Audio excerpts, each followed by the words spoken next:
Corona ఈ పేరు ఇప్పటికీ ప్రపంచాన్ని వణికించేస్తోంది.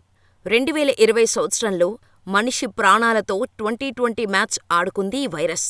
ప్రపంచవ్యాప్తంగా కరోనా వైరస్ బారిన పడి మరణించిన వారి సంఖ్య స్పష్టంగా చెప్పలేకపోతున్నారు ఇప్పటికీ. అయితే వైరస్ నుంచి కాపాడుకోటానికి వేసుకున్న టీకా ఇప్పుడు ప్రాణాంతకం కానుందా? ఆస్ట్రేలియా హైకోర్టులో ఫార్మా కంపెనీ ఒప్పుకున్న నిజాలేమిటి? కోవిషీల్డ్ వల్ల నిజంగా ప్రాణాలు పోతున్నాయా? కోవిడ్ వ్యాక్సిన్ అమృతం, కరోనా వైరస్ నుంచి కాపాడుతుంది, ఎటువంటి సైడ్ ఎఫెక్ట్స్ ఉండవని చెబుతూ వచ్చిన ఆస్ట్రాజెనెకా ఫార్మా కంపెనీ ఇప్పుడు పెద్ద యూటర్న్ తీసుకుంది. కోవిషీల్డ్ వల్ల సైడ్ ఎఫెక్ట్స్ నిజమేనని ఏకంగా కోర్టులోనే ఒప్పుకోవటంతో కోవిషీల్డ్ వ్యాక్సిన్ తీసుకున్నవారు ఆందోళనకు గురవుతున్నారు. భారతదేశంలో సీరం ఇన్స్టిట్యూట్ తయారు చేసిన ఈ కోవిషీల్డ్ని సరఫరా చేశారు. కోవాక్సిన్ కంటే కోవిషీల్డ్ ఎఫెక్టివ్గా పనిచేస్తుందని ప్రచారం కూడా చేశారు. తాజాగా కోవిషీల్డ్కు సంబంధించి ఒక్కొక్క నిజాలు బయటకు వస్తుండటంతో తమకు ఏం జరుగుతుందోనని వ్యాక్సిన్ తీసుకున్న వాళ్ళు భయపడుతున్నారు.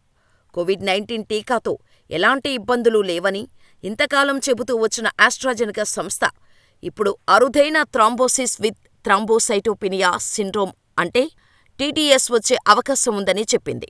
ఆస్ట్రాజెనెకా రూపొందించిన కోవిడ్ టీకాను కోవిషీల్డ్ పేరుతో ఇండియాలో విక్రయించింది సీరం ఇన్స్టిట్యూట్ ఆఫ్ ఇండియా. దేశవ్యాప్తంగా చాలామంది ఈ టీకాను తీసుకున్నారు. ఆక్స్ఫర్డ్ యూనివర్సిటీతో కలిసి ఈ కోవిషీల్డ్ టీకాను రూపొందించింది ఆస్ట్రాజెనెకా. అయితే ఈ టీకా వల్ల కొందరు మరణించారని, కొందరికి సైడ్ ఎఫెక్ట్స్ వచ్చాయని ఆరోపణలు వచ్చాయి. ఈ వ్యవహారంపై కోర్టులో కేసులు కూడా నడుస్తున్నాయి. ఆస్ట్రాజెనెకా రూపొందించిన కోవిషీల్డ్ టీకాను తీసుకున్న తర్వాత తన రక్తం గడ్డకట్టిందని, పనిచేయలేకపోతున్నానని జేమ్స్ స్కాట్ అనే వ్యక్తి కోర్టులో కేసు వేశాడు.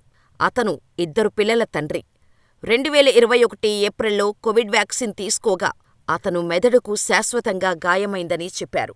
అయితే టీటీఎస్ను ఇంతకాలం కంపెనీ అంగీకరించలేదు. సాధారణ స్థాయిలో టీటీఎస్ వస్తుందని తాము అంగీకరించమని చెప్పింది. కానీ ఇప్పుడు బయటపడిన లీగల్ డాక్యుమెంట్లో ఏజ్డ్ వ్యాక్సిన్తో చాలా అరుదైన ఘటనల్లో టీటీఎస్ కలగొచ్చు.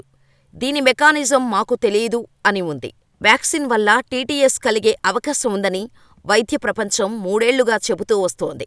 నిజాన్ని ఒప్పుకోవడానికి ఆస్ట్రాజెనెకాకు 3 ఏళ్లు పట్టింది. సంస్థ వెంటనే బాధితులకు, బాధిత కుటుంబాలకు క్షమాపణలు చెప్పాలి. బాధిత కుటుంబాలకు పరిహారం ఇవ్వాలి. నిజం మా వైపు ఉంది. మేము వెనక్కి తగ్గము అని కేట్ తెలిపారు.